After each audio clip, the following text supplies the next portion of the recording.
พระบางไม่หายหรอนี่สาวหลวงพระบางสวยจริงเลยพระราชวังวัดเชียงทอง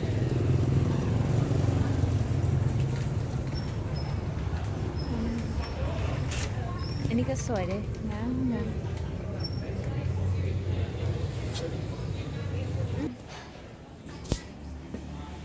สาวนี้ก็งามเลยงาม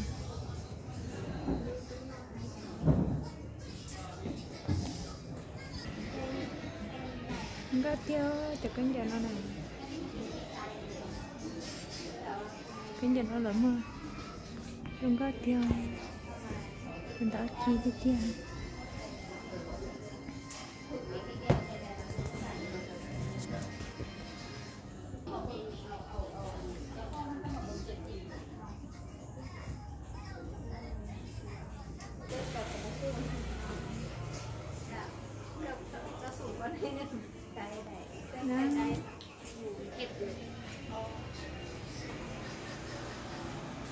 rất tiêu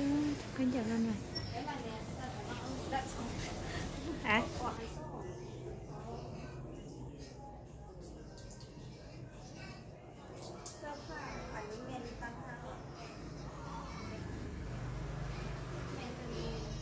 อันนี้ถามไปอันนี้ถ้าคุณหลักในตรงนี้ก็ก็แม่แต่อันนี้นี่เป็นของจะขาดไปขายฝั่งวัดจะกินต่อหรือว่าจะทำจากทะเล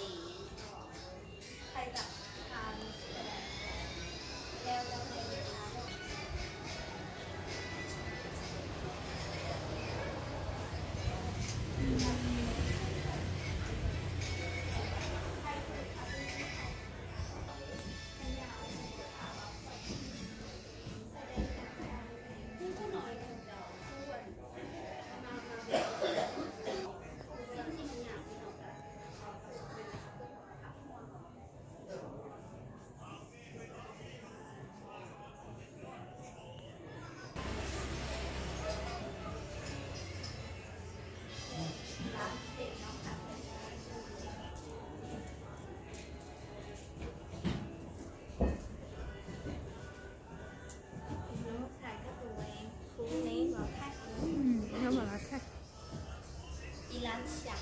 ร้านชาหรอขนาดอันนี้มันก็เตี้ยแล้วทำมันไม่ขมมันก็แบบ